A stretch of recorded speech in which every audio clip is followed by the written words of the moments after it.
Est-ce que vous avez une idée de projet que vous voulez mettre en place ou êtes du genre à avoir plein d'idées mais avez du mal à bien définir votre segment de clients, les infrastructures dont vous avez besoin, votre offre et la viabilité financière de votre entreprise?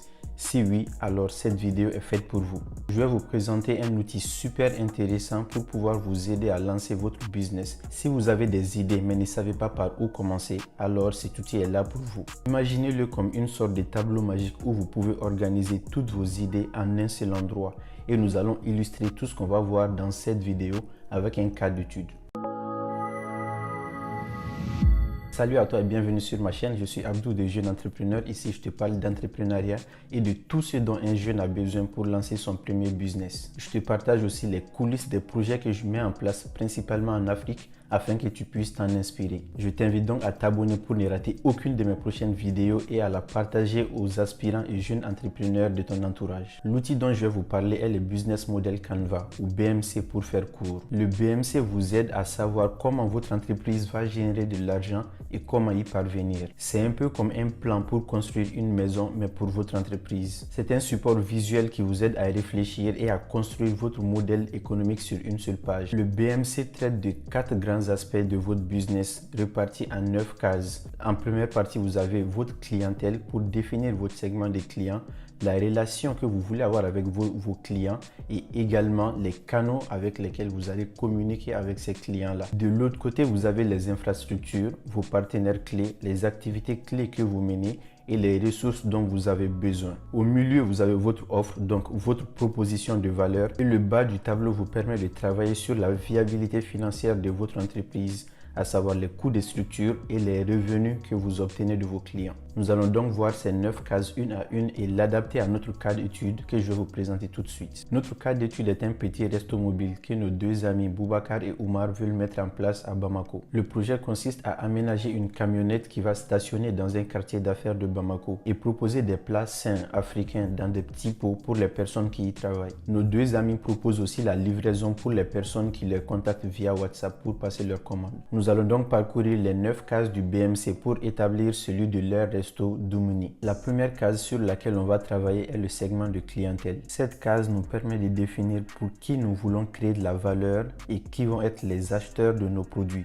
Nous devons les connaître leur genre, leur âge, leur profession, leurs revenus ou avoir quand même une idée de leurs revenus et aussi leur emplacement, savoir où est-ce qu'ils se trouvent. Ce segment de client peut être un marché de masse ou un marché de niche. Pour certains types de projets, nous pouvons avoir plusieurs segments de clients et pour cela, il va falloir toutes les définir pour les adresser des offres différentes. Pour le cas de Doumouni, nous pouvons identifier que nos clients sont des employés qui travaillent dans des entreprises dans le quartier d'affaires dans lequel nous nous situons, des personnes qui souhaitent manger de manière saine et rapide et aussi qui recherchent des repas abordables mais de qualité. Passons donc à la proposition de valeur. Pour définir sa proposition de valeur ou son offre, il faut se poser la question de ce que l'on propose à nos clients. La valeur est ce qui va permettre d'élargir, de conquérir et de fidéliser la clientèle. Dans cette case, il faut clairement définir son offre, c'est-à-dire la promesse que nous faisons à notre client. Notre proposition de valeur reflète le besoin qu'on répond ou le problème qu'on résout. Pour notre cas d'étude, Doumouni propose des plats africains sains et équilibrés dans des pots pratiques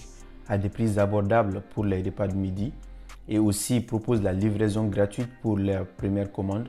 C'est quelque chose que je ne vous ai pas dit au début, mais je l'ai intégré aussi pour pouvoir rehausser un peu cette proposition de valeur et la facilité et la praticité grâce à laquelle les employés peuvent directement passer leurs commandes et se faire livrer au bureau. Ensuite viennent les canaux de distribution. Les canaux de distribution sont situés entre la proposition de valeur et les segments de clients. Elles permettent d'acheminer l'offre à la clientèle. Pour notre cas d'étude, Doumouni propose de la vente directe sur place depuis la camionnette, mais aussi la livraison des commandes qui sont passées sur WhatsApp. Ensuite, nous avons la case relation client qui permet de regrouper toutes les informations essentielles des clients, le suivi des interactions avec ses clients et le suivi des objectifs de performance commerciale. Et pour l'illustrer toujours avec notre cas d'étude, Doumouni peut proposer un service convivial et personnalisé lors des commandes depuis la camionnette, faire une communication régulière et des promotions via WhatsApp et aussi travailler sur le service après-vente. Cette case est super importante parce que c'est ici que vous allez chercher à fidéliser votre clientèle, donc avoir une certaine constance et régularité sur votre chiffre d'affaires. Ensuite, nous avons les partenaires clés. Cette case permet de définir les partenaires clés de l'entreprise, mais également les fournisseurs et les activités que ces partenaires réalisent pour l'entreprise. Pour notre cas d'étude, les partenaires clés de Dumuni sont les fournisseurs d'ingrédients frais, mais aussi les partenaires au niveau de la livraison pour assurer la ponctualité et la qualité du service. Ensuite, nous avons la case des ressources clés, que ce soit des ressources physiques ou humaines. Ces ressources constituent les avoirs de l'entreprise, ce sur quoi elle s'appuie qui lui permettent d'assurer son activité économique. Donc, tant sur le plan financier qu'humain, les ressources physiques peuvent être les bâtiments qu'on doit construire pour la mise en place d'une usine, les différents équipements dont on a besoin, et les ressources humaines, parce que ce sont les personnes qui vont être amenées à travailler pour faire fonctionner cette usine-là. Pour notre cas d'étude, les ressources clés sont le personnel pour la préparation des repas et la gestion des commandes, mais aussi l'aménagement de la camionnette pour pouvoir préparer là-dedans et pouvoir faire la vente. Ensuite, nous avons les activités clés. Qu'est-ce qu'on réalise finalement? Qu'est-ce qu'on réalise qui va correspondre à notre offre et qu'on va acheminer à notre clientèle? Ici, il faut pouvoir lister toutes les activités, toutes les actions que pose l'entreprise pour pouvoir sortir son offre. Pour le cas de Dumuni, les activités clés sont la préparation des plats, la vente depuis la camionnette, mais aussi la gestion des commandes et de la logistique des livraisons. Nous passons maintenant aux deux cases qui vont définir la viabilité financière de notre entreprise. La structure de coûts.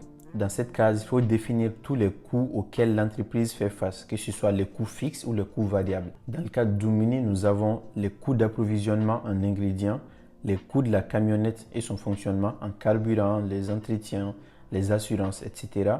Aussi les salaires du personnel, mais également les frais de marketing et de communication. Ensuite, on passe aux sources des revenus de l'entreprise. Chaque type d'entreprise a ses sources de revenus propres, que ce soit de la transaction directe ou avec les abonnements. Pour le cas de Dumuni, nous avons la vente directe depuis la camionnette, mais aussi des revenus des abonnements pour les clients qui souhaitent être livrés tous les jours, donc des abonnements mensuels, mais aussi des frais de livraison pour les commandes passées depuis WhatsApp. Même s'il y a un service de livraison qui s'en occupe, Dumuni peut s'assurer qu'il gagne une petite partie sur chaque livraison. Nous venons de faire le tour complet du business model Canva, donc un modèle que vous pouvez désormais utiliser pour tous vos projets. C'est un modèle qui est très bien pour commencer, mais a ses limites aussi car ne traite pas de la stratégie ou de la concurrence. Pour cela, il faut le combiner avec la matrice BCG et les 5 forces de porteur. Mais ça, on va le voir dans une prochaine vidéo. J'espère avoir été clair sur les différents points du business model Canva, mais si vous avez des questions, n'hésitez pas à les poser en commentaire. Et si vous voulez télécharger les modèles que je viens de vous présenter dans cette vidéo, je vous mets des liens dans la barre de description et vous pourrez directement les télécharger. Si vous avez aimé cette vidéo, la meilleure manière de me dire merci est de la partager dans vos réseaux à un autre ami qui sera intéressé par le sujet et de vous abonner pour ne rater aucune de mes prochaines vidéos. Surtout, reste focus.